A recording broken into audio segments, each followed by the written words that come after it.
जय हिंद दर्शकों, मैं हुजैदुल्लाह और आप देख रहे हैं वॉइस ऑफ इंडिया। क्या इसे इंसाफ कहा जा सकता है? बिल्किस बानो हो या फिर मधुमिता शुक्ला, अगर इनके अपराधियों को सज़ा पूरी होने से पहले ही रिहा कर दिया जाता है तो फिर इंसाफ कहाँ है? जहां एक तरफ मधुमिता शुक्ला के हत्यारे अपनी सज़ा के 12 साल एक हॉस्पिटल के प्राइवेट वार्ड में गुजारने के बाद रिहा कर दिए जाते हैं, वहीं दूसरी ओर बिल्किस बानो के दरिंदे भी रिहा कर दिए जाते हैं। बिल्किस बानो के सामने उनके परिवार के लोगों की हत्या कर दी गई। उनके छोटे से बच्चे को दीवार पर इतनी ज़ोर से पटका गया कि वहीं के वहीं वो मर गया, और उसके साथ जिसे वो चाचा कहती थी उन लोगों ने उसके साथ बलात्कार किया और पेट में ही उसका बच्चा गर्भ में ही मर जाता है। और उसके हत्यारे रिहा कर दिए जाते हैं ये कह के कि ये संस्कारी लोग थे। अगर ये संस्कारी लोग थे तो फिर ऐसे संस्कार की ज़रूरत भारत में नहीं है। भारत को है ही नहीं ऐसे संस्कार की ज़रूरत। इसी तरह मधुमिता शुक्ला के हत्यारे भी समय से पहले रिहा कर दिए जाते हैं। अब रिहाई पे सवाल उठ रहे हैं। 12 साल से अमरमणि त्रिपाठी अस्पताल में हैं, फिर किस बात की दया याचिका? क्या है बीमारी?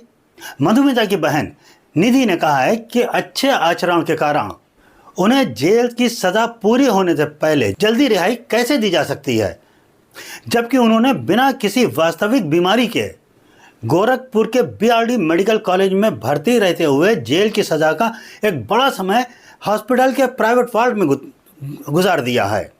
कावेत्री मधुमिता शुक्ला की बहन निधि शुक्ला ने सुप्रीम कोर्ट में सुनवाई के बाद कहा कि अमरमणि के रिहा होने से उनके पूरे परिवार को जान का खतरा है।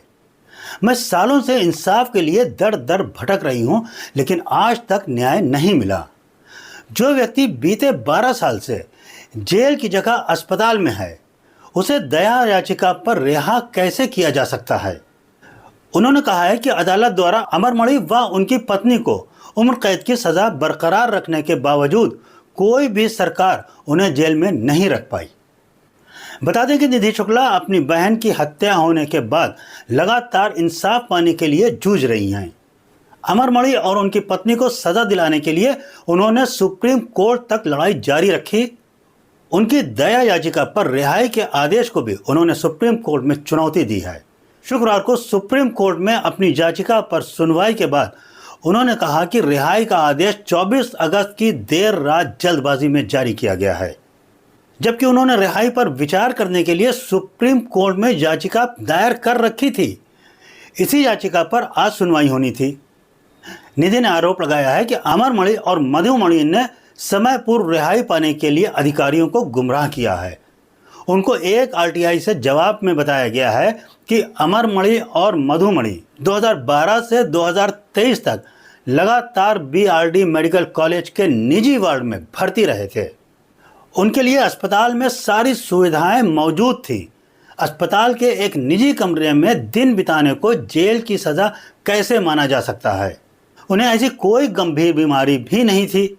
मैंने अमरमणि द्वारा पेश किए गए झूठे तथ्यों को उजागर करने के लिए राज्यपाल, मुख्यमंत्री और आला अधिकारियों को ईमेल और फ़ोन के जरिए जानकारी भी दी थी।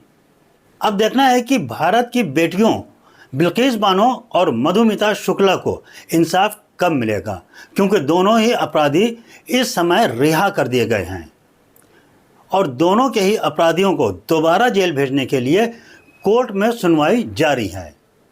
अगर हमारी बेटियां, हमारी बहनें सुरक्षित नहीं हैं तो कैसे हम कह सकते हैं बेटी बचाओ बेटी पढ़ाओ? अगर जिन हत्यारों को, जिन बलात्कारियों को सज़ा हो जाती है, फिर उस सज़ा के बाद भी उनको रिहा कर दिया जाता है सज़ा पूरी होने से पहले ही। जिन लोगों को फांसी होनी चाहिए उनको रिहा कर दिया जाता है। आपको बता दें कि मधुमिता एक अच्छी कवित्री थी जिनका बहुत तेज़ी के साथ नाम हो रहा था। बड़े बड़े मंचों पे उनका नाम था, उनका जलवा था। और अमरमणि बहुजन समाज पार्टी के एक नेता थे, मंत्री थे। उनका उनके साथ काफ़ी करीबी संबंध हो गया था, जिसके बाद एक दिन पता चला कि मधुमिता की हत्या हो जाती है और पोस्टमार्टम में पता चलता है कि वो गर्भवती थी। इसके बाद उनकी बहन ने बताया कि अमरमणि के साथ इनके संबंध थे। इसके बाद ये केस चलता है, अमरमणि को सज़ा होती है, उम्र कैद की सज़ा हो जाती है, लेकिन सज़ा पूरी होने से पहले त्रिपाठी जी को रिहा कर दिया जाता है ये कह के कि इनके चाल चलन अच्छे थे। और अपनी सजा के दौरान 12 साल बीआरडी मेडिकल कॉलेज के निजी वार्ड में ये भर्ती रहे।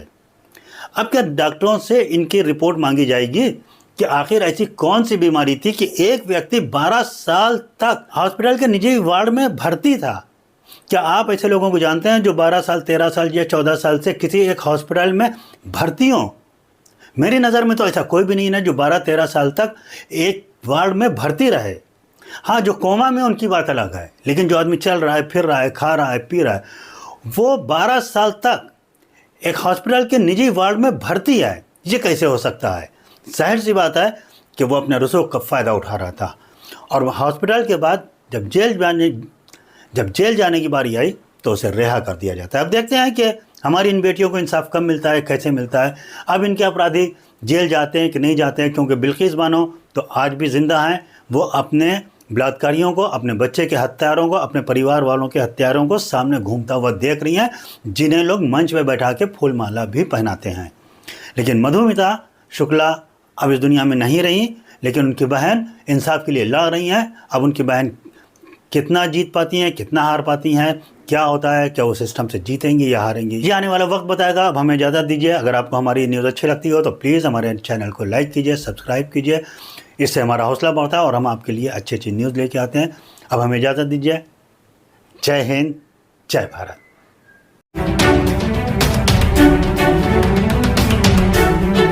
वॉइस ऑफ इंडिया, सबसे तेज, सबसे सटीक।